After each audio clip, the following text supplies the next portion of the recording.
Bueno, ¿qué tal? ¿Qué tal a todos? Estamos en exclusiva charlando con Javier Milei. Exclusiva digo para Gaceta de la Iberosfera, porque Javier está a full con millones de entrevistas, entrevistándote gente de muchos diarios y medios a la vez. Y esta vez para nosotros te lo agradecemos muchísimo. Gracias Javier Milei por estar hoy con Gaceta de la Iberosfera en exclusiva.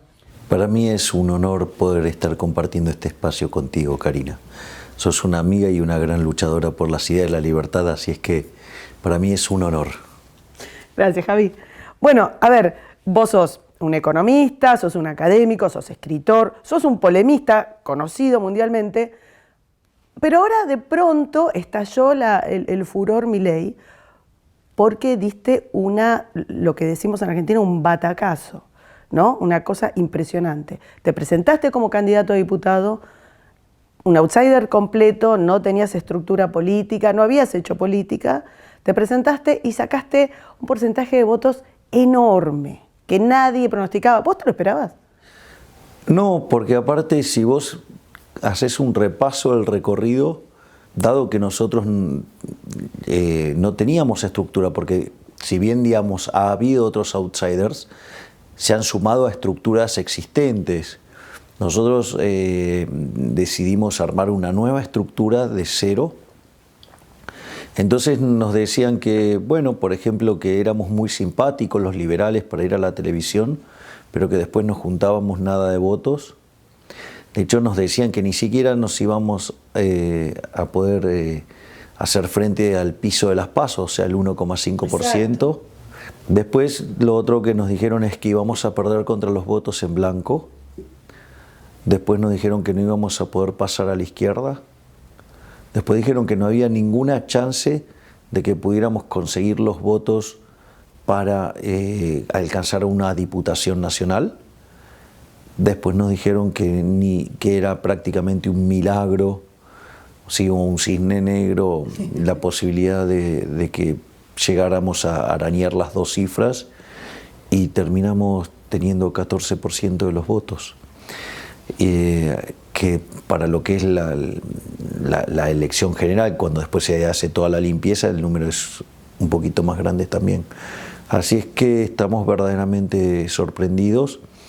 Ya hubiera sido muy bueno el número si este hubiera sido el número para noviembre, porque esto estaría implicando que estamos consiguiendo 2 bancas de diputados nacionales y además estaríamos peleando un 5.º legislador porteño, lo cual sería toda una revolución, por decirlo en términos prácticos. ¿Y qué cambió en vos desde la noche en que supiste que tenías un 14% de los votos de Cava? Me generó mucha satisfacción y mucha alegría ver que el liberalismo es la segunda fuerza de la capital federal, porque había 2 expresiones del liberalismo. Había una expresión por fuera del sistema, por fuera de la casta, por fuera de los arreglos, y había una que había sido creada pura y exclusivamente para perjudicar a nuestra estructura. Y de hecho, digamos, esa estructura liberal dentro del oficialismo de la Ciudad Autónoma de Buenos Aires, aún con todo, digamos, el aparato, con la publicidad, con dinero y demás, sacaron menos votos que nosotros. O sea, con lo cual eso... Pero al margen de esa situación, que ya digo, de por sí también es algo muy bueno, porque nosotros le pudimos ganar a la expresión sistémica, es decir, la versión casta, también es cierto que, digamos, algunos de sus miembros son distintos tipos de liberales, pero también son liberales. Y la realidad de esto significa que para los porteños el 25% adhieren a las ideas de la libertad, y eso es maravilloso. Es una noticia increíble si pensamos en otras elecciones, ¿no? Sí, y aparte, y ya después ahora empieza la idea esta, ok, bueno, podemos tener diferencias entre los liberales, pero si ahora vemos que la lista de Juntos por el Cambio, de los 10 primeros lugares, 9 son socialistas, si además hay algunos que directamente, hay por ejemplo 5 que declaran abiertamente haber votado el kirchnerismo.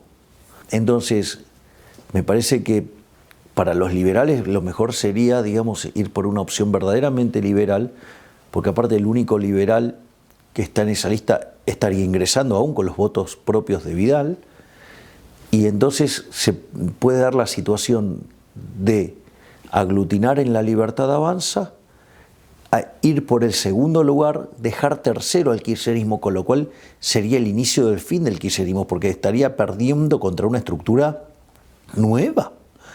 Y como si todo esto fuera poco, estaríamos dejando afuera de la Cámara de Diputados a alguien como Carlos Heller, que es comunista.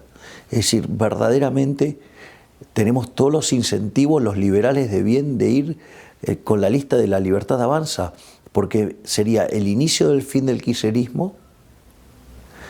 Dejaríamos afuera al comunista de Carlos Heller. Exacto. Y además, icónico del kirchnerismo. Claro, y además, digamos, el único liberal que está en la lista de Juntos por el Cambio estaría dentro. O sea, con lo cual hasta sería sin costo. Es todo beneficio. Suele pasar cuando surge una opción por fuera del bipartidismo. Nosotros Argentina viene con un bipartidismo hace muchísimo tiempo, que se alterna en el poder y que tiene acuerdos, por lo menos acuerdos parlamentarios obvios que se plasman en haber votado muchas leyes en conjunto y haber aceptado, digamos, la forma en la que se gerencia el Estado de una manera en común. Pero suele pasar, no solo en Argentina, sino también pasa en España, que cuando surge algo nuevo, como fue el caso de Vox, rápidamente los políticos profesionales dicen esto no es voto útil, ellos apelan al voto útil, dicen bueno, esta nueva expresión es funcional a todo aquello que no sea yo. O sea, siempre uno u otro va a decir, si viene una tercera fuerza, rompe esta unidad y lo que podríamos hacer para sacar en este caso, el kirchnerismo del poder, o en el caso de Vox, para sacar al PSOE del poder. Esto se reitera permanentemente, esto del voto útil, con esta idea medio hegeliana, ¿no? De amigo-enemigo. Bien, exacto, eso era lo que te iba a decir. Y te quería complementar. Eso es Hegel puro. ¿Sí? Porque en realidad es lo que se llama el polilogismo. Entonces es como que yo te diga, bueno, vos sos hincha del Barcelona. Entonces me decís, no. Entonces sos del Madrid. No, bueno, puedo ser de otro, qué sé yo. O sea, bueno, esto sería exactamente igual. O sea, la realidad es que primero que es fascista, es una terminología usada por los comunistas, por los fascistas, por, digamos, los socialistas de distinto pelaje y obviamente hasta por los nazis. O sea, con lo cual, lo primero que tendrían que revisar es la base de la estructura analítica que están desarrollando, porque es la idea del amigo-enemigo, justamente es para generar un equilibrio bipolar y que se benefician los que están adentro. O sea, obviamente que los que quedan afuera son los outsiders. Evidentemente, ¿qué es lo que pasa? Cuando vos tenés un acuerdo de casta, los que pierden siempre son los que no se sientan en la mesa. Y por eso, es que se defienden tantos. O sea, si vos te fijas, una de las cosas maravillosas que pasó en nuestra campaña fue que después del acto de Plaza Holanda, donde nosotros habíamos convocado a todos los medios y no fue ninguno, es decir, mirá, cómo se trató de ocultar el evento. Claro, ¿qué pasó? Los jóvenes, con sus videos, ¿sí?, desde sus redes sociales empezaron a subir los videos. Y entonces se dieron cuenta que no podían tapar el sol con la mano. La cantidad de gente era abrumadora. Exacto. Entonces, ¿qué es lo que pasa? En ese contexto, que se da esa situación, todos quedaron en offside, no les queda otra que abrir el juego, y eso fue muy importante porque el liberalismo tomó el centro de la escena. Es decir, lo que se empezó a discutir fue el liberalismo. Y esto es muy interesante. ¿Por qué? Porque vos fíjate, me agredían el oficialismo, me agredía la pseudo-oposición, me agredía la izquierda. Es más, vos fíjate que aún, en la pseudo-oposición, la lista liberal, en lugar de confrontar con quien tenía que ir con la interna, me agredían a mí. Era muy interesante como fenómeno. Y lo interesante era cómo todos atacaban contra él mismo. ¿Y sabes qué es lo más maravilloso de todo esto, Karina? Que cuando llegamos sobre el final de la campaña, todos se vieron forzados a levantar alguna bandera de la libertad. Hasta la propia izquierda empezó a hablar de ser liberal en lo político. Fue una cosa verdaderamente increíble que terminaran diciendo ese tipo de cosas. Entonces, yo creo que si uno, digamos, abraza las ideas correctas y las lleva adelante con la pasión y la fuerza, digamos, uno lo puede lograr. O sea, el negocio de ellos es hacerte creer que no podés. El negocio del Estado justamente es generarte esa idea de que no podés y que solamente vas a poder si ellos te lo dan. Y eso es falso, porque ellos no te pueden dar nada porque no producen nada. Ellos son parásitos. Esto, como decía Oppenheimer, hay dos tipos de forma de los medios. Son los medios del mercado, que es lo que vos generás sirviendo al prójimo con bienes de mejor calidad a un mejor precio. Y están los medios políticos, que es el robo. Ellos no te pueden dar nada si algo no se lo roban a otro. Entonces, lo importante es que las personas empiecen a tomar confianza, de creer que pueden. Es decir, el principal argumento mío en contra de ellos es: ellos te piden el poder para usar el poder en favor de ellos y en contra tuyo. Yo quiero que me abras la puerta para poder entrar, devolverte el poder a vos y que en realidad vos seas el actor principal de tu vida, vos seas el arquitecto de tu triunfo, de tu éxito. Y si fracasás, te bancás el costo, porque la libertad también implica responsabilidad. Es decir, vas a tener los beneficios, pero también tenés que pagar los costos. Es decir, en el fondo tenés que madurar. Solés marcar mucho las similitudes entre el Juntos por el Cambio, el macrismo y el kirchnerismo. Juntos por el cargo. Juntos por el cargo. Y el Frente de Chorros. o de todes. Sí. Sí. De alguna o todos manera, juntos. Bueno, claro. Más allá del tema político, digamos, de estos acuerdos políticos, ¿no te parece que ellos ya tienen la cabeza formateada para pensar de la misma manera? Y te quería comentar algo. Se suele decir en España, respecto de este bipartidismo que terminan pensando igual o teniendo las mismas consignas, del PP, que tiene el PSOE State of Mind. O sea, vos sos de otro partido, pero está formateado la cabeza, la tenés respecto ¿no? de esa forma. ¿Te parece que hay un kirchnerismo state of mind en los políticos? Definitivamente. Definitivamente. Eso hasta vos lo podrías explicar con la teoría de clubes. Es decir, la teoría de clubes, ¿qué hace? Uno se pone en una punta y otro se pone en la otra. ¿Pero qué descubre? Que conforme se va moviendo hacia el centro, ¿qué encuentra? Que va captando más gente. Entonces, ¿qué hace? Se empiezan a mover hacia el centro. ¿Y cómo termina? Uno al lado de otro. Vos fíjate esto. En términos de clubes de fútbol, en rigor, Boca y River tenían las canchas cercanas. De hecho, Racing e Independiente las tienen a una cuadra de diferencia. De hecho, la cancha de Atlanta estaba pegada a la de Chacarita. Después se van del barrio, pero ¿me comprendés? O sea, así de hecho habían nacido estos clásicos. Bueno, esto acá en realidad es lo que sería el centro, sería la idea del Estado.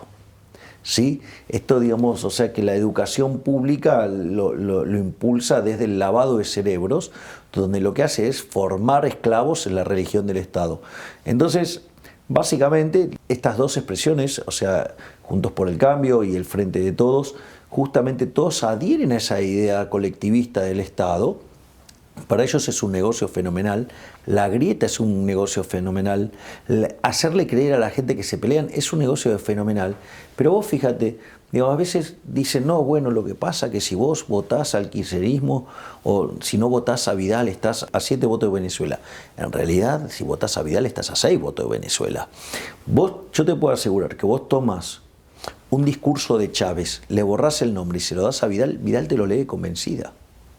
Es decir, Larreta diría, le falta un poquito más de Estado. ¿no? Pero al margen de eso, vos fíjate que esto es muy interesante, porque ellos dicen, bueno, no, nosotros defendemos la libertad. Mirá, mientras que rendía 50 puntos de rating tenía tenernos encerrados, digo, el jefe de gobierno de la Ciudad Autónoma de Buenos Aires, que es de Juntos por el Cambio, digamos, salía y estaba sentado junto a Alberto Fernández y Axel Kicillof.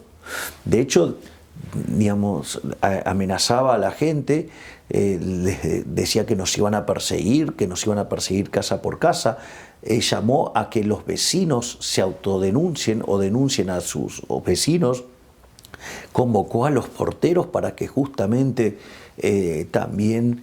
institucionalmente. Claro, para que delataran a los vecinos que no aceptaban la cuarentena cavernícola, que generó tantas quiebras, que dejó sin trabajo a tanta gente, que causó tanto daño. ¿Sí? Eso por un lado. Ahora, claro, cuando las encuestas cambiaron, ahí cambiaron. O sea, el hombre de plastilina, digamos, justamente es eso. Después, por ejemplo, te hablan de la propiedad privada. Por ejemplo, cuando la gente se empezó después de 3 marchas, el jefe de gobierno descubrió que había un cambio de clima. Entonces, por ejemplo, hizo una defensa de la propiedad privada en un hilo de Twitter. Ahora sucede que en ese hilo de Twitter, que eran 5 tweets, 3 decía una cosa y 2 decía otra totalmente opuesta. Es decir, ni siquiera, digamos, tiene las bases mínimas para hacer esa defensa. Pero aparte recordemos que Juntos por el Cambio fue el que mandó la ley de alquileres, la ley de góndolas, la ley de teletrabajo. Votaron junto al kirchnerismo 18 leyes, digamos, absolutamente antiliberales.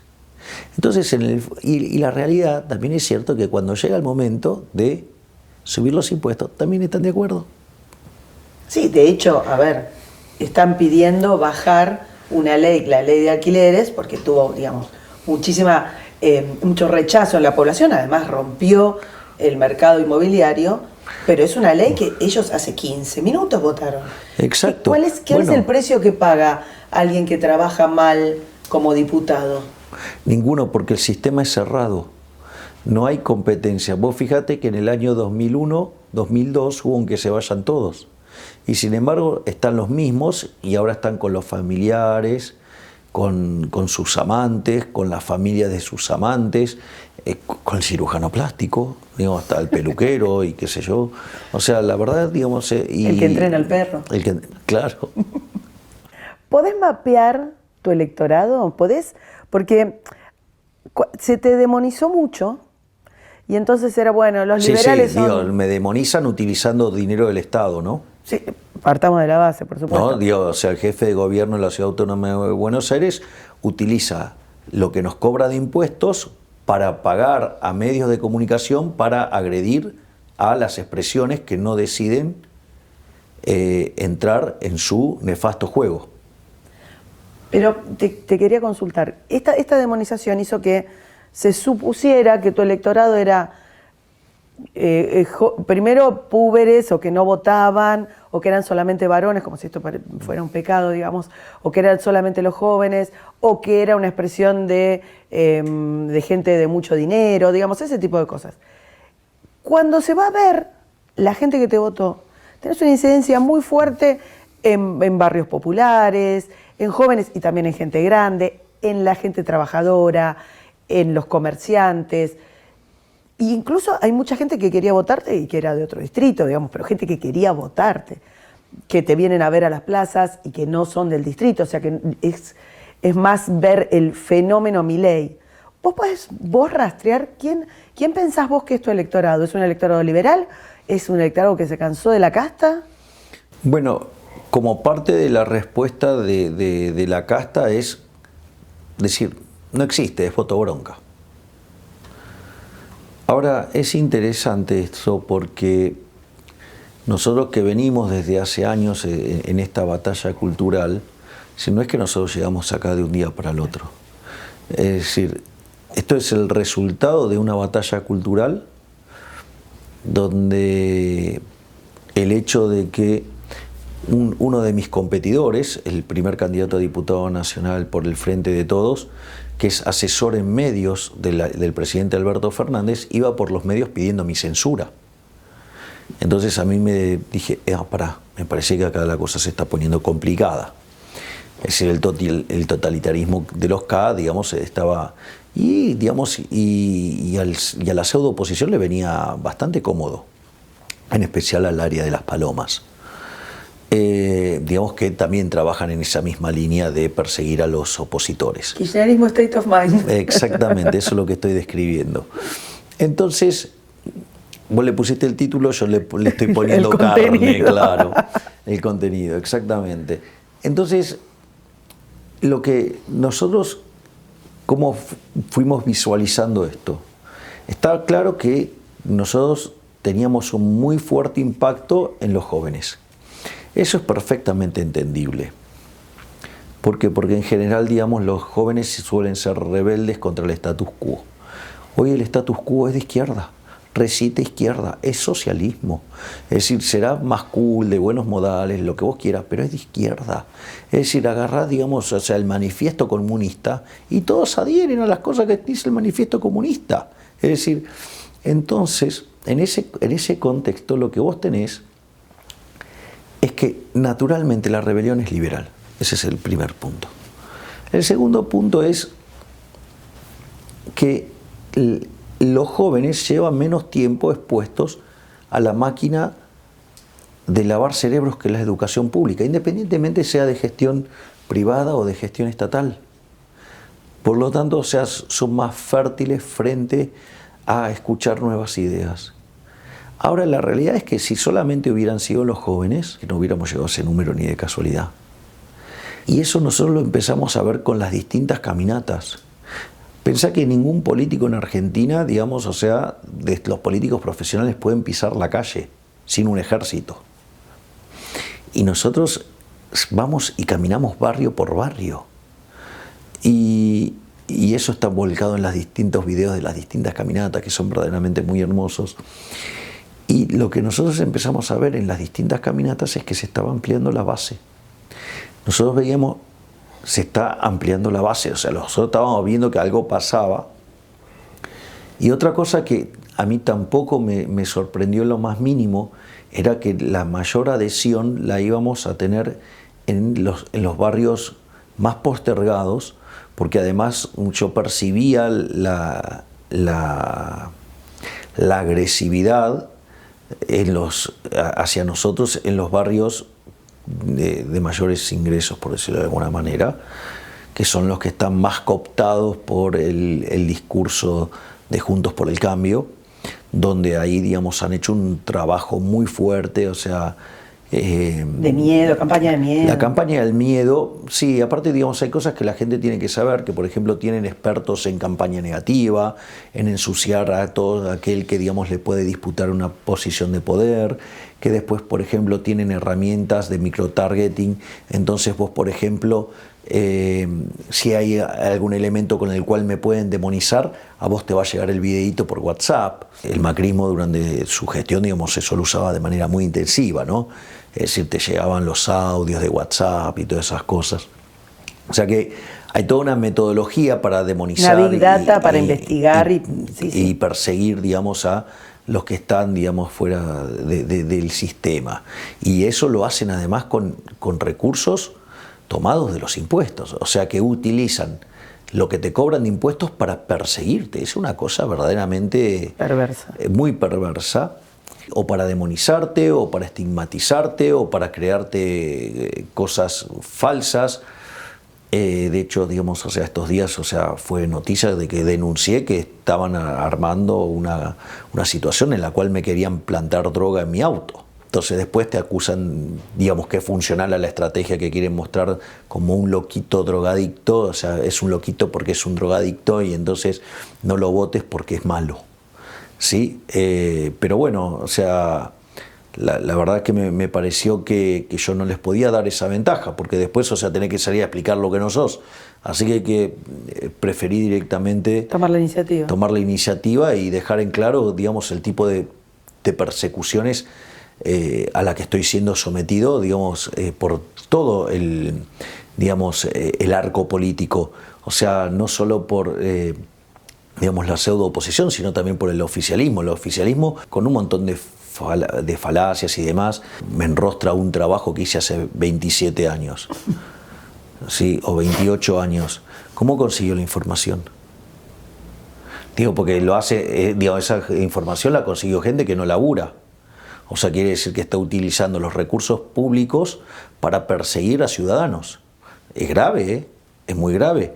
Y la persona que hizo esto, digamos que es el primer candidato por el Frente de Todos, ya lo había hecho cuando fue el tema de los ATP. Claro. 10 días antes a que me escracharon. Un ATP viene a ser para España como un ERTE, como una especie de subsidio que se dio cuando se... Sí, pero en realidad ese subsidio se lo dio a la empresa, no a la persona. Exactamente. Y sin embargo... ¿Vos lo devolviste por otra parte? Bueno, esto es interesante. Sin embargo, sí, el primer candidato a diputado por el Frente de Todos, 10 días antes salió a decir, no quiero ver a algún economista diciendo que la inflación es siempre y en todo lugar un fenómeno monetario y que cobre un ATP. 10 días después aparece y explota la operación de ¿qué culpa tengo yo cómo se financia mi jefe? Digo, yo no tengo la culpa, o sea, yo trabajo en una empresa, ¿sí? Claro, lo que pasa es que este chico no sabe lo que genera riqueza, siempre fue un parásito del Estado. Entonces, ¿qué es lo que pasa? En ese contexto, ¿cuál es el punto? Digamos, yo no tengo la decisión de cómo se financia, digamos, la empresa donde yo trabajo. Igual, aún así, yo fui a la empresa e hice el reclamo y pedí no cobrarlo. Y es más, yo dije que si no podía, o sea, que si la empresa no quería hacer eso, porque digo, estaba en todo su derecho de pedirlo, que entonces me bajaran el sueldo. Pero yo no quería la plata del Estado. Bueno, ahora, eso fue el año pasado. Recién ahora, digamos, se pudo demostrar que efectivamente es la empresa la que cobra la ATP y que además constan las devoluciones. Por otra parte, aclaremos que la empresa cobra la ATP porque el Estado le impidió trabajar. Exactamente. Hay un totalitarismo de base, ¿no? Exacto, digamos, el Estado te rompe las piernas y después te regala las muletas y te dice, te regalé la muleta. Y aparte estás usando mis muletas como si fueran, claro, si fueran de ellos. Y me tenés que dar la gracia porque Claro, te di las muletas. Bueno, está bien, pero ese es el eje central. Y bueno, fíjate que pasó casi 1 año y medio hasta que se clarificó la situación. O, digamos, también viniendo desde el mismo lado, si saben, digamos, que yo, digamos, por ejemplo, hace 27 o 28 años hice un trabajo, ¿sí? Digamos, para un diputado, porque me lo encargó, lo hice, lo resolví, terminé el trabajo. Sí, aparte, digamos, hace 28 años, o sea, yo no era anarcocapitalista, o sea, así que digo, en realidad estaba formateado como estaban formateados como están todos los economistas argentinos, digo que son post-keynesianos, estructuralistas, o sea... Recién salido de la facultad. Exactamente. Y entonces tenía otra concepción del Estado muy distinta de la que tengo ahora. Pero si consiguieron esa información, obviamente que sabían que, por ejemplo, mi papá estaba en terapia intensiva y que estaba más cerca del arpa que de la guitarra. Y sin embargo hicieron una operación inventando que mi papá cobraba subsidios del Estado, o sea que tenía empresas subsidiadas del Estado, lo cual era falso. Sí, mi papá había vendido las empresas hace 15 años. Y que bueno, afortunadamente mi papá no lo vio porque es una persona de mucho carácter y en una situación de mucha debilidad se podría haber muerto. Pero digamos, o sea, acá en Argentina no hay límites, o sea... es un barro importante. Exactamente. Entonces, bueno, pero lamentablemente esta es la pelea que hay que dar. Es decir, y como todo está formateado además en clave marxista o en clave de izquierda, entonces, digamos, vos defendés la libertad y sos un fascista, o sea, cuando en realidad el fascismo es una de las variantes del socialismo. Es decir, digamos, pero escúchame, no se pueden hacer cargo de Hitler, digamos que, a ver, ¿qué liberal le pondría a su partido nacional socialista? Entonces ellos te dicen que en realidad lo crearon para hacer de manera conspirativa, para perjudicar las ideas socialistas. No. Fue colectivismo, como fue colectivismo, todas esas expresiones. Ahora que estamos hablando un poquito saliendo de Argentina, hay fenómenos paralelos que estamos viendo en la región. Caso de Chile, es un caso particularmente, a mí me llama muchísimo la atención, pero tenemos las elecciones terribles de lo que pasó en Perú, lo que pasó en Bolivia, lo que posiblemente, si se confirman los pronósticos, pase en Colombia, hay como un revivir del socialismo del siglo XXI que en un momento pensamos que se había ido hacia atrás. Y ahí te quiero preguntar, ¿podemos pensar que ganó el Foro de San Pablo, el Grupo de Puebla? Sí, ellos ganaron. Hay que reconocer que ellos ganaron. De hecho, toda la construcción que yo vengo impulsando como batalla cultural parte del hecho de que ellos ganaron. Esto es muy importante, digamos, tener claro eso. Ellos se cayó el muro, se quedaron sin financiamiento, necesitaban seguir parasitando y entonces se juntaron en el Foro de San Pablo. En aquel momento el único que era presidente era Fidel Castro. Y la idea era lograr la Unión Soviética Latinoamericana. De hecho, la gran apuesta de Fidel Castro era que el que primero iba a llegar al poder era Lula. Pero bueno, se le adelantó Chávez, o sea, entonces tuviste a Chávez, Maduro, tenés a Lula, a Dilma Rousseff, tenés en Chile a Lagos, a Bachelet, digamos, Evo Morales en Bolivia, Lugo en Paraguay. Es decir, que ellos, bueno, ahora Castillo en Perú. Entonces lo que vos ves es que, bueno, Tabaré Vázquez, digamos, o sea, Mujica, Correa, el ciclo Kirchner largo. El kirchnerismo acá. Es decir, que efectivamente, digamos, ellos ganaron. Y esto es muy importante tenerlo en cuenta porque ellos lo que hicieron fue Gramsci puro. Gramsci, ¿qué te dice? Te tenés que meter en la educación, te tenés que meter en los medios de comunicación y en la cultura. Y vos con eso cooptás todo. Bueno, digamos, tuvieron paciencia y, digamos, y llegaron al poder.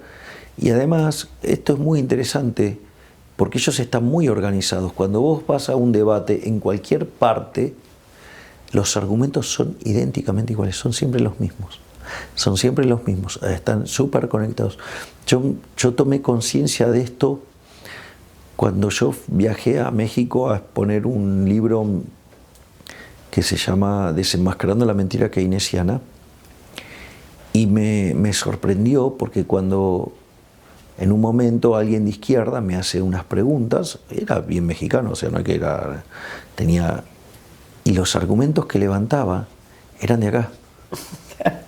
De hecho, digamos, me escracharon con cosas de acá, ¿no? O sea, diciéndome, o sea, sacando cosas que yo ya las había visto, digamos, que las impulsa la izquierda. Es decir, están muchísimo más conectados de lo que uno se cree. Y bueno, entonces por eso yo decidí firmar la Carta de Madrid y alinearme con la Fundación del Disenso, porque hay que tomar conciencia que esta gente quiere impulsar el comunismo. Es decir, bueno, digamos, en realidad te van a decir el socialismo, mira, es la misma basura con distinto olor, porque en el fondo es la diferencia es en el medio, digamos, cómo se logra, ¿no? Pero el objetivo final es el mismo. Y entonces la pregunta es cómo se da la batalla. Y desde mi punto de vista hay un plano que es absolutamente demoledor y que ellos no se pueden hacer cargo. Es decir, que es el plano productivo. O sea, en el plano productivo la diferencia es abismal. Los países más libres son 9 veces más ricos que los reprimidos. El decil más bajo de la distribución está 11 veces mejor que su par en el país reprimido.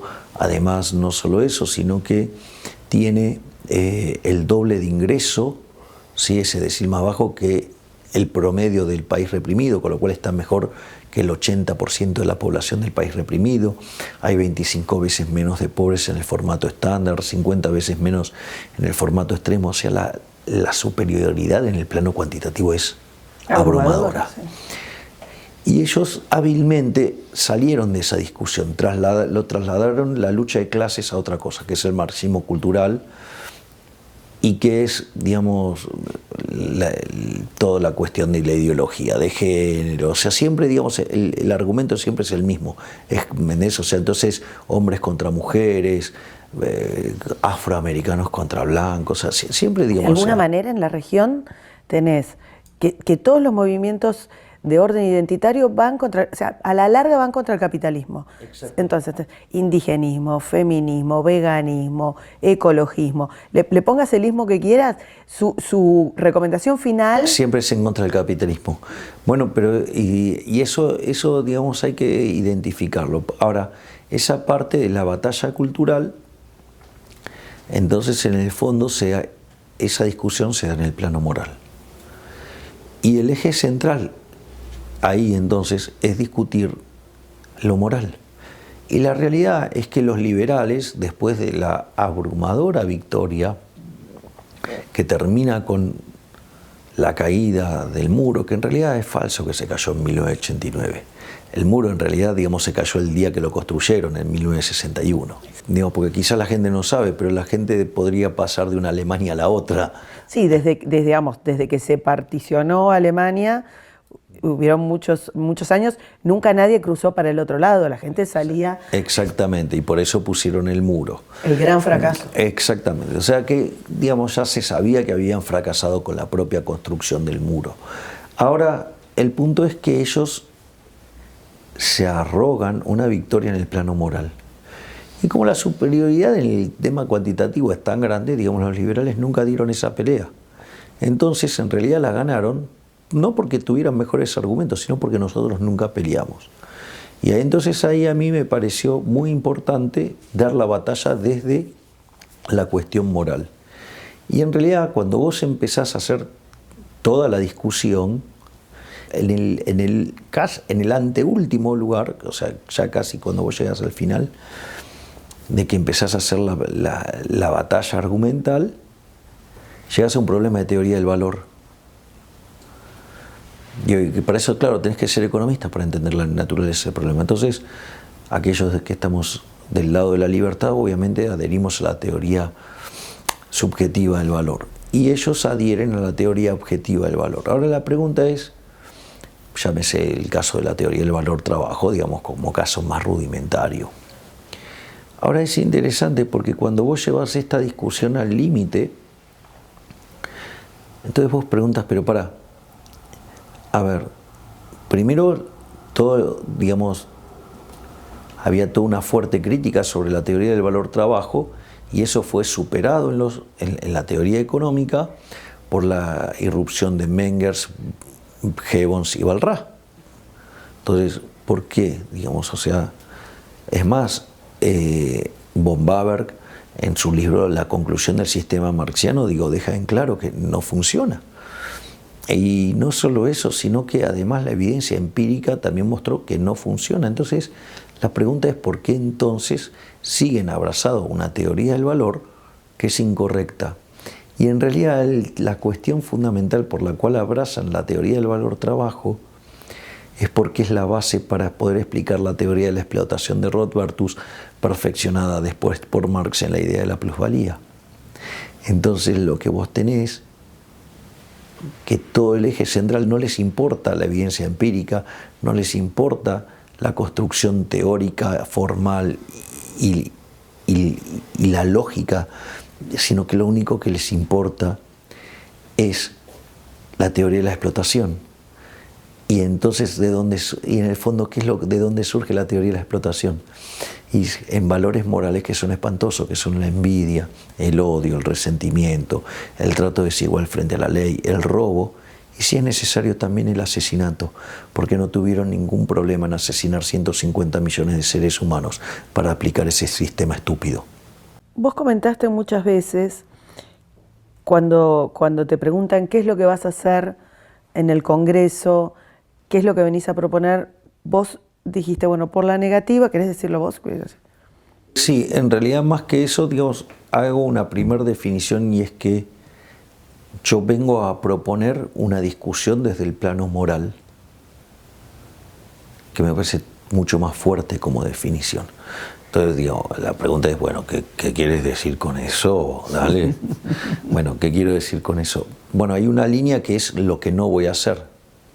Es decir, jamás voy a ir contra el derecho de propiedad, jamás voy a ir contra la vida, jamás voy a ir contra la libertad, jamás voy a subir un impuesto, jamás voy a crear un nuevo impuesto. Ya con solo eso, todo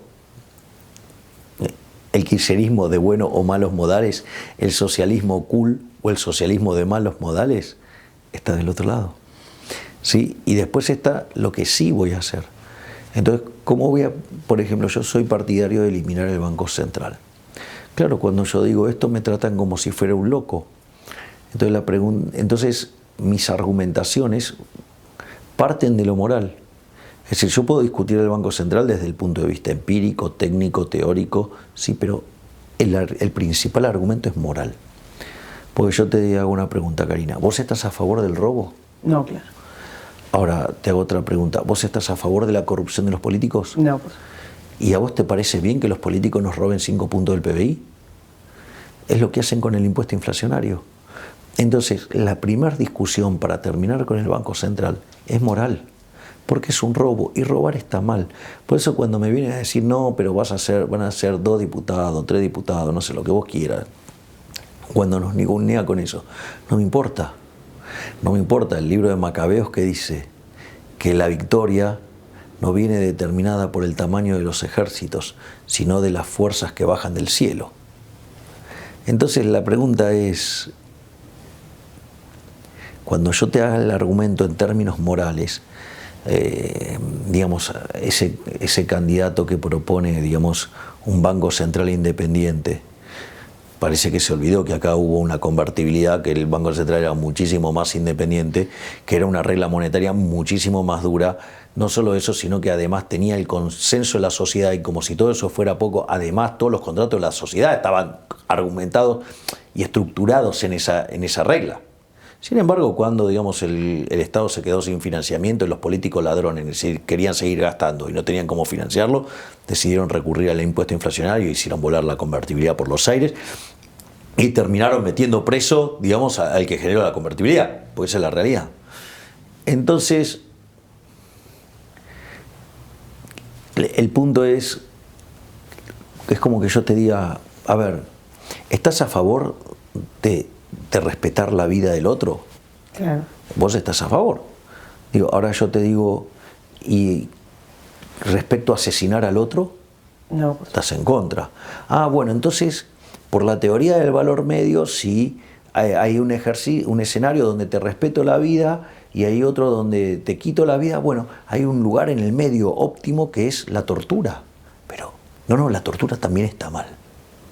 Es decir, que me vengas a decir que en lugar de robarme 5, 6 u 8 puntos del PBI con impuestos inflacionarios o con señoriaje, porque en realidad la verdadera estafa es el señoriaje, que es lo que efectivamente emite en términos del PBI el Estado. Por ejemplo, el año pasado, digamos, emitió 8 puntos del PBI. O sea, entonces, ¿cuál es el punto? Que hay un nivel de tortura óptimo. O sea, es una locura. Es decir, matar está mal, respetar la vida está bien. Es como que te diga, bueno, no, mira, ¿sabes qué? Está mal que yo le ponga dinamita a tu auto. Bueno, entonces en lugar de ponerle 50 cartuchos de dinamita, le pongo 25. Un par de balazos. Claro, por ejemplo. Vamos negociando. Claro. Vos sos un gran admirador de Alberto, bueno, todos, de Alberto Venegas Lynch, hijo. Y él suele decir que el liberalismo no se corta en gajos. Exactamente, eso yo estoy totalmente de acuerdo. Primero, o sea, a mí me pasan cosas muy lindas con Alberto. O sea, yo lo quiero muchísimo, Alberto. Alberto es el máximo exponente del liberalismo de Argentina de todos los tiempos y es uno de los más grandes, digamos, de habla hispana. Digamos, está en la misma línea que podríamos poner a Jesús Huerta de Soto o Ancho Bastos, o sea, una persona superlativa, fuera de serie, donde además tengo el privilegio de ser amigo de él y de 2 de sus hijos, de Berti y de Joaquín. Y vos sabés que es muy interesante porque a mí me pasa algo muy lindo, porque cuando hicimos me emociono de hecho, cuando hicimos el acto de Plaza Holanda, en la propia argumentación, en un momento digo la definición de Alberto Venegas Lynch, hijo, sobre el liberalismo, ¿no? El liberalismo es el respeto irrestricto del proyecto de vida del prójimo, basado en el principio de no agresión y en defensa del derecho a la vida, la libertad y la propiedad. Y fue muy fuerte porque cuando yo estaba en el escenario y estaba diciendo eso, en ese acto había por lo menos 10.000 personas. Después, bueno, el de Parque Lezama superó las 20.000, digamos, fue una cosa muy estremecedora. El ingreso también. Digo, para los que no lo saben, les cuento que me metí por el medio de la tribuna. O sea, y en el medio de la plaza me puse a hacer pogo con la gente. Cosas que no pueden hacer la casta. No, claramente no pueden hacer eso. Y cuando yo empecé a hacer eso y vi a la gente recitándolo, no lo podía creer. Te juro, Karina, que me sigo emocionando hoy. Es muy fuerte y de hecho cuando hicimos el cierre en Parque Lezama lo hicimos de la misma manera. Y por ejemplo ayer hicimos una de las cosas es importante, me encanta que te emociones igual, es yo lo quiero mucho, Alberto, porque es alguien que es tan inspirador que cambia tu vida. Es un tipo muy humilde, increíblemente humilde, pero es muy impresionante que la gente, digamos que miles de chicos mayormente, pero la gente que estaba, repita. Sí, eso es muy fuerte, es muy fuerte, eso es muy fuerte. Y porque, ¿qué es lo que sucede? A mí siempre me choquea mucho cuando Alberto cuenta, dice, no, si no hubiera sido por mi padre que me rescató, digo, sería otro socialista más. Y entonces, o sea, y el tema es tan hermoso vivir en las ideas de la libertad, porque vos fíjate, mientras que los socialistas son el resentimiento, nosotros vivimos en una felicidad plena. Es decir, porque sabemos que no somos nosotros los responsables de nuestra vida, nosotros tenemos el control sobre nuestra propia vida. Es decir, nuestra vida no se la delegamos a nadie, nosotros somos los artífices de nuestro destino. Es decir, y obviamente nos quejamos porque está el Estado molestándonos, metiéndose en el medio, cercenando nuestras libertades para no dejarnos ser todo lo maravilloso que podríamos ser. Entonces, digo, nuestra visión, o sea, es mucho más, digamos, mucho más luminosa. Sí, para el logro de la felicidad. Porque en el fondo, ¿qué es lo que querés ser? Es ser feliz. Y el liberalismo es un búsqueda de la propia felicidad. Exactamente. ¿Entendés? O sea, vos sos el responsable de tu destino. No se lo tenés que delegar a nadie. Y bueno, eso también trae una responsabilidad.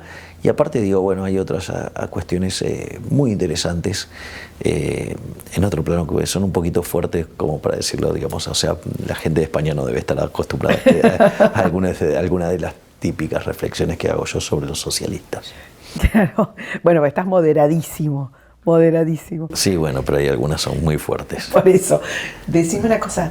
Yo no creí que me ibas a decir, digo, no te voy a decir. No, porque sí sabes, sabes cuál es. La puedes buscar en internet. No te voy a decir. Se me ocurrió en México la primera vez que la dije en México.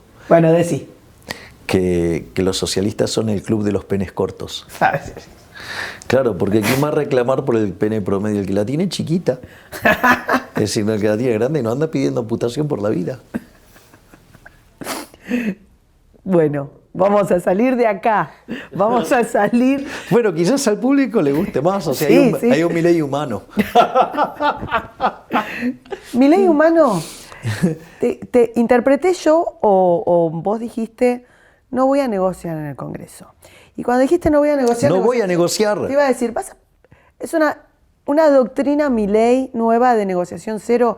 Y si esto es así, si no, decime no.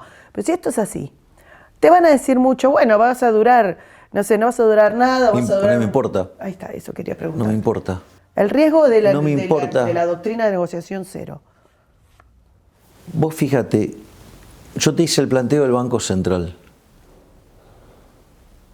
Digamos, a la contraparte no dije que hace esto por mala persona o algo por el estilo.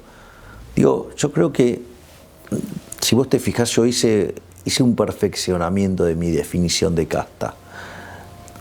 Y esto, la verdad, digo, esto lo aprendí, digamos, caminando la calle. en las distintas, digamos, caminatas que fuimos haciendo por los barrios. Porque una de las cosas que yo me di cuenta es que se me acercaba mucha gente y me pedían cosas y todo. Y me manifestaban sus problemas, bueno, lo siguen haciendo.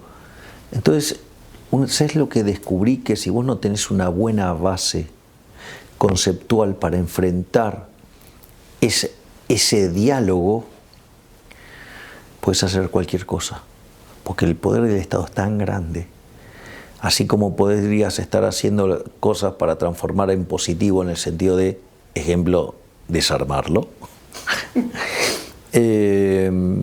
Claro, porque vos entendés que fue una solución tecnológica para un determinado momento del tiempo y hoy podría ser muchísimo menor.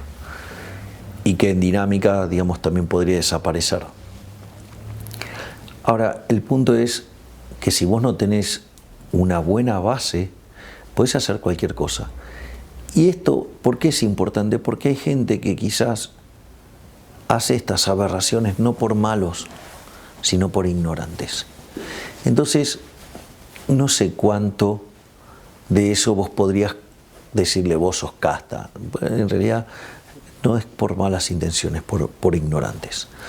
Ese es el primer punto. Ahora, el otro punto, digamos, que a mí me parece no menor, es que hay otros que, por ejemplo, algunos saben que no funciona y sin embargo lo hacen. Y hay otros que además lo aplicaron y fallaron y sin embargo lo hacen. Esos sí son casta. ¿Por qué?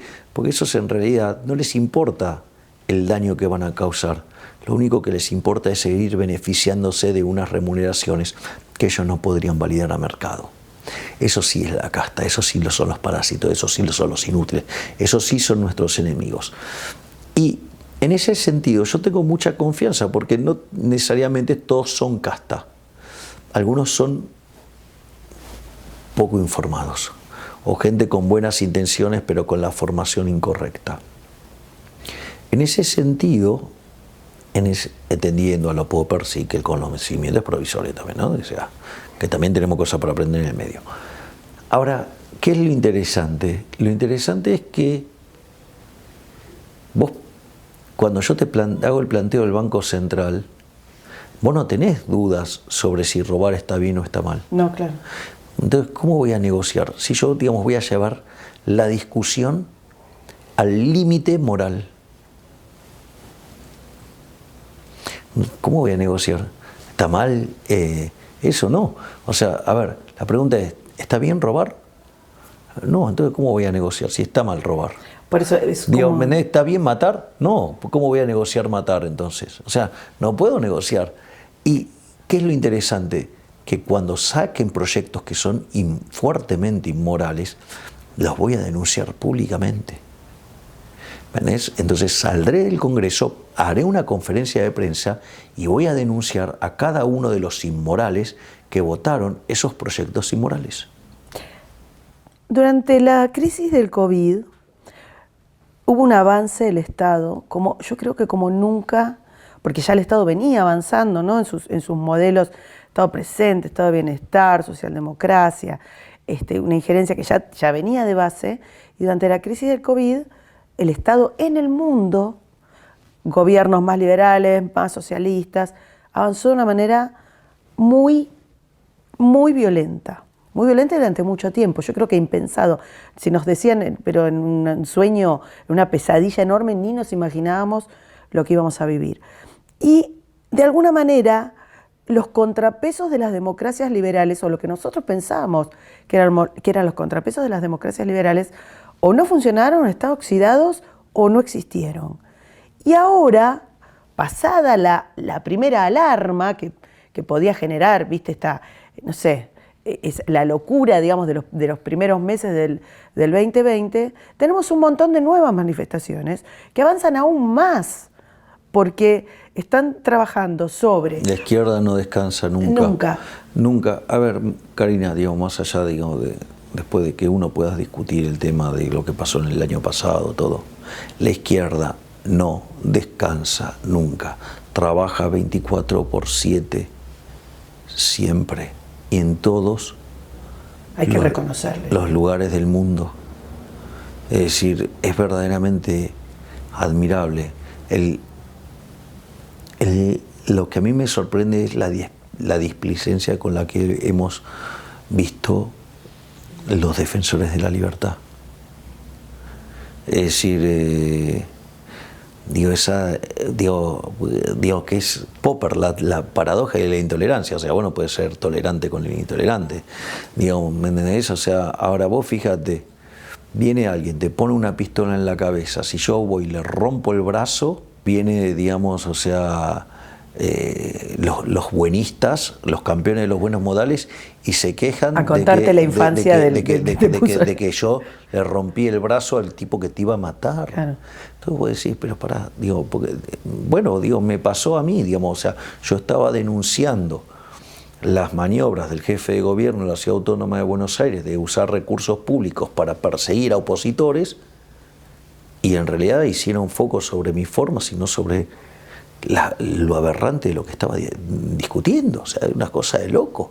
Es decir, en términos de gravedad, es infinitamente más grave que el jefe de gobierno de la ciudad utilice los recursos públicos para perseguir opositores, porque de última, mis modos es un problema mío.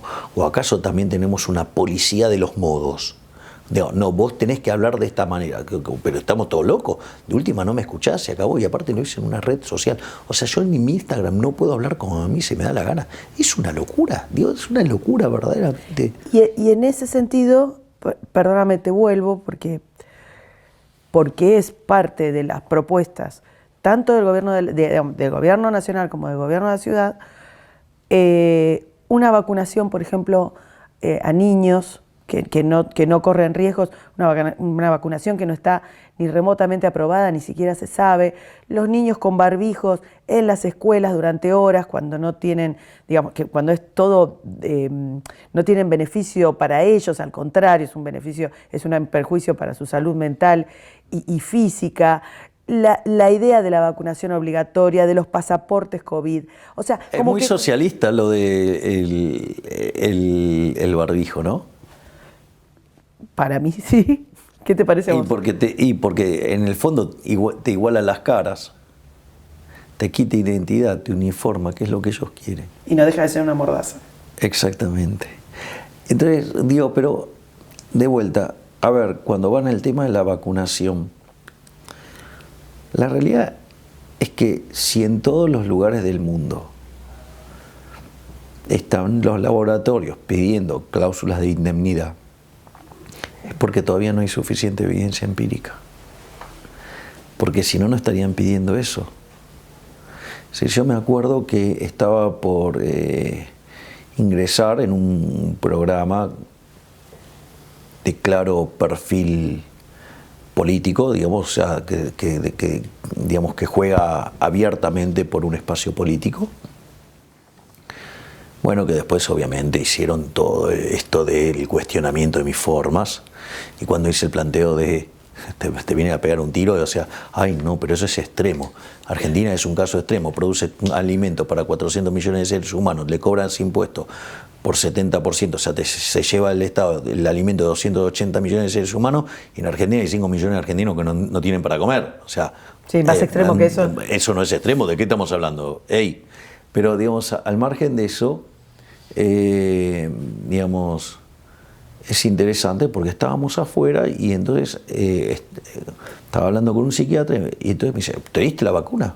No, muy mal, hay que darse la vacuna, te tenés que dar la vacuna. ¿Qué sos antivacunas? No soy antivacunas, soy recontra pro vacunas.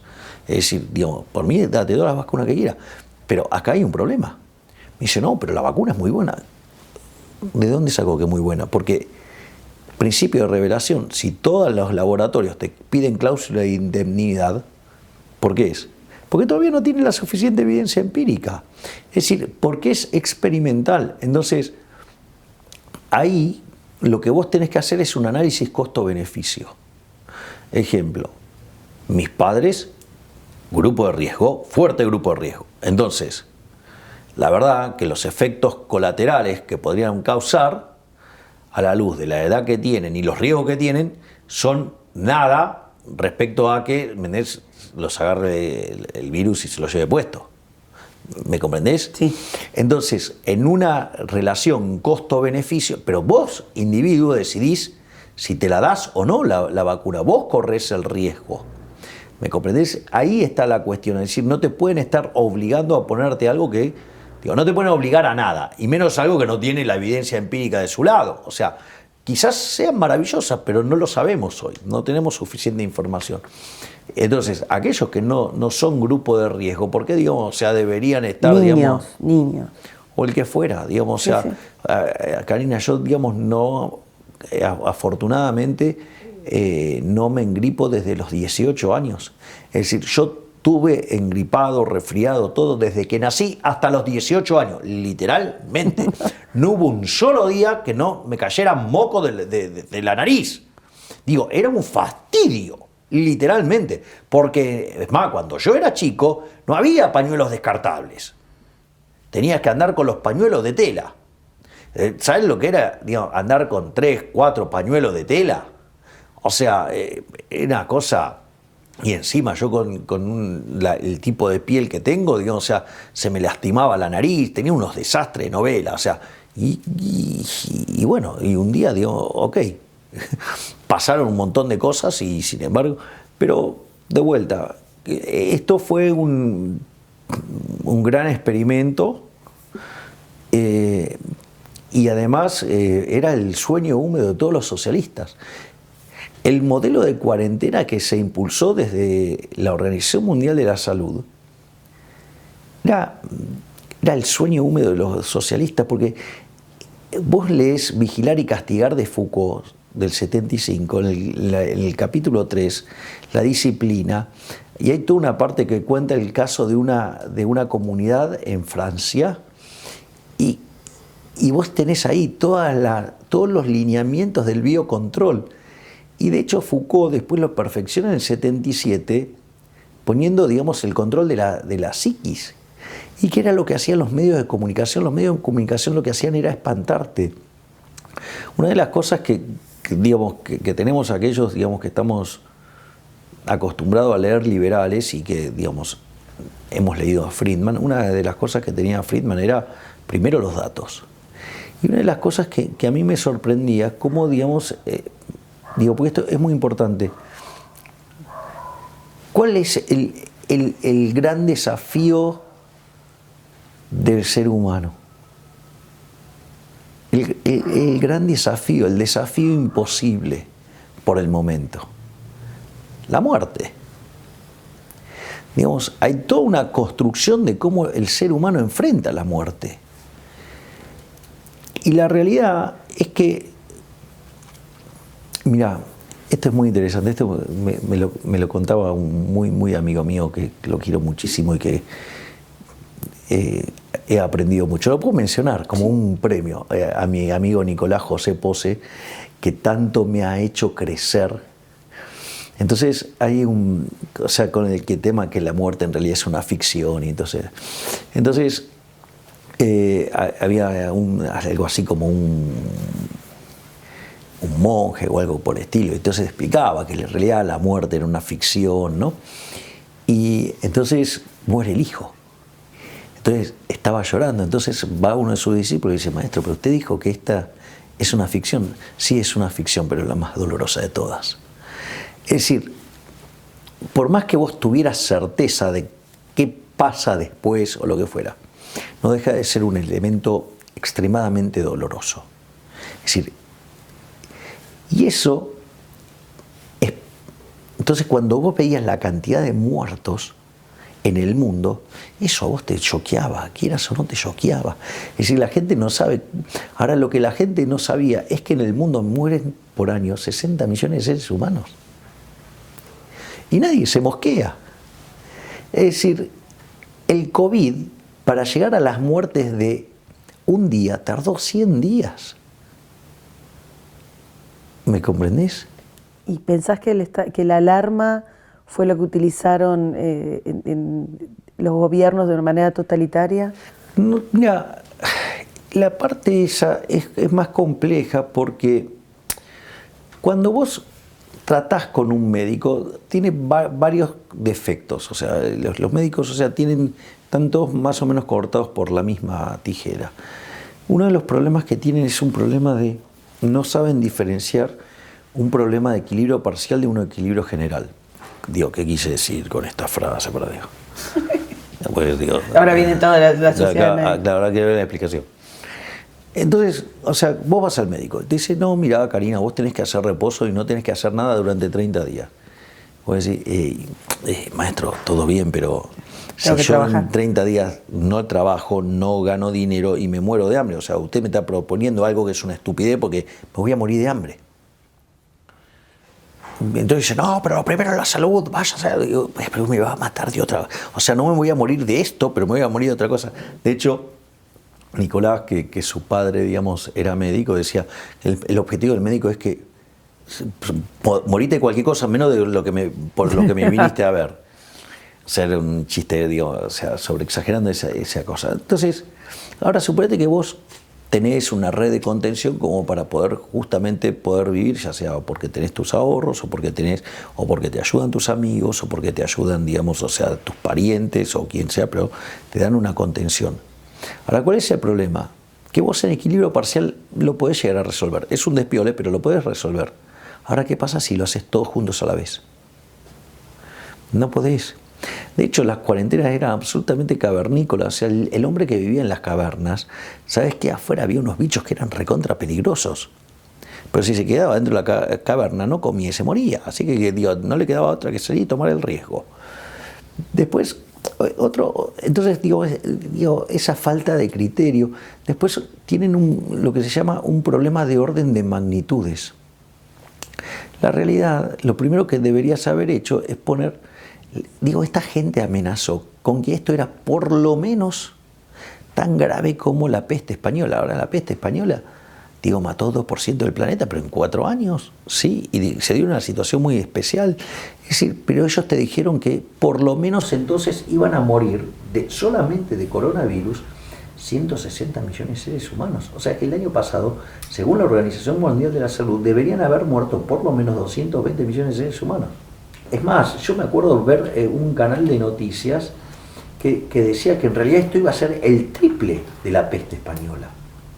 O sea que no estaban hablando de 160 millones, ahora estaban hablando de 480 millones de seres humanos muertos. O sea, cuando vos ponías los números, decías, pero loco, no te dan los números, o sea, no te dan las cuentas. Y digo, yo no niego el virus, pero tenemos un problema de orden de magnitudes, o sea, el error de la Organización Mundial de Salud, si yo le creo los números, que no hayan sido inflados, o sea, le pifió por 99%. Para cerrar, Javier, venimos hablando de una sociedad infantilizada, de una sociedad que en el mundo y en Argentina, en algunos espacios va despertando de a poco, con outsiders, con expresiones que vienen por fuera del sistema, a romper un poco el statu quo, de unas maneras que el statu quo, que el sistema no se esperaba, o sea, que genera fuertes rechazos. Y vos, desde que empezaste tu campaña, estás diciendo, no vengo a hablarle, a ver, vos lo decís, yo voy a decir lo que mi interpretación, estás diciendo, no vengo a hablar para que se queden dormidos, vengo a hablar para que despierten. Sí, digo, la reflexión me surgió. Yo hice con eso el cierre en Plaza Holanda, que fue cuando arrancamos con la campaña, y la frase surgió en una entrevista que me estaban haciendo, y entonces me dice el periodista, pero ¿para qué se mete? Digo, o sea, bueno, y le dije, mire, entonces me hablaba de cómo estaba la gente, lo que pensaba, dije, mire, yo no me metí acá, digamos, para guiar corderos. Yo me metí acá para despertar leones. Y cuando cerramos ese discurso, yo no me metí acá para guiar corderos. Yo me metí acá para despertar leones. Quiero escucharlos rugir, viva la libertad, carajo. Y cuando hicimos el cierre de campaña en Parque Centenario con la cantidad de gente que fue, y sigo disfrutando como metí por el medio de la gente, con todos los problemas que eso genera. Y festejé mucho hacer poco en el medio de la gente. Arrancamos. En Lezama. Claro, en Parque Lezama. El inicio es. Hace un mes yo vine y les dije que yo no me metía acá para guiar corderos, sino que venía acá para despertar leones y que quería escucharlos rugir. Y le digo, y vaya que rugieron fuerte, porque toda la casta está cagada. Y la verdad es que el rugir se escucha cada vez más fuerte. Es decir, cada vez es más gente la que despierta, cada vez más gente entiende que el Estado no es la solución, que el Estado es el problema. Y cada vez veo más gente con ganas de hacerse cargo de su propia vida. Es decir, de buscar la felicidad. Y eso es hermoso, y la verdad que como la gente me lo devuelve en manifestaciones de afecto es maravilloso. Y ahora encima estamos haciendo las clases y la gente viene. Por ejemplo, la de ayer fue maravillosa, porque cuando terminé de dar la clase de inflación, dije, bueno, entonces ahora que está claro que los políticos ladrones no nos van a poder engañar más, que no nos jodan más con todas esas explicaciones esotéricas que no tienen ningún sentido. Y les pedí que cerráramos el acto con la frase de Milton Friedman, y todos me devolvieron: la inflación es siempre y en todo lugar un fenómeno monetario. La verdad que la satisfacción que tengo con los actos es maravillosa. Y bueno, y en Parque Lezama, además, cuando hicimos el cierre de campaña, digamos, antes de las PASO, fue muy emocionante porque todos recitamos juntos, digamos, la definición del liberalismo de Alberto Venegas Linchijo. Así que la verdad que entre el susto que le estoy haciendo pegar a la casta política y las manifestaciones de afecto que me regala la gente, la verdad que, digamos, a pesar de todo el barro y inmundicia asquerosa que es la política, yo creí que era sucia. Bueno, descubrí que es muchísimo peor, y que algunos personajes que garpan en todos los medios para tener buena imagen positiva son 10.000 veces peor que los más malos. Es decir, acá, digamos, o sea, los que parecen buenos son más malos que los malos. Y eso que los malos acá son malos de verdad. Y ¿sabes qué? A pesar de todo eso, me estoy dando cuenta que vale la pena. Así es que, bueno, digamos, estoy acompañado en esta batalla por la libertad, con un número cada vez más grande de leones, y que cada vez, además, o sea, rugen más fuerte. Que rugen más fuerte y con melenas cada vez más tupidas. Así que la verdad que estoy muy feliz. Obviamente que todo esto tampoco podría hacerlo con el equipo que me acompaña, y sobre todo, digamos, con el jefe, ¿sí? Digamos, con mi hermana Karina, digamos, que yo digo que es Moisés. Porque viste que Moisés era un excelente líder, pero tenía problemas de comunicación. Entonces el uno le mandó a Aarón para que tradujera, por decirlo de alguna manera. Así que yo, digamos, me siento como Aarón, pero, digamos, quien verdaderamente, digo, es el soporte de todo esto es Moisés, o sea, mi hermana. La familia. Mi hermana. Y mis hijitos de 4 patas. Sí, o sea, de Conan, Murray, Milton, Robert y Lucas. Gracias, Javier. Muchas gracias. Un placer. Gracias.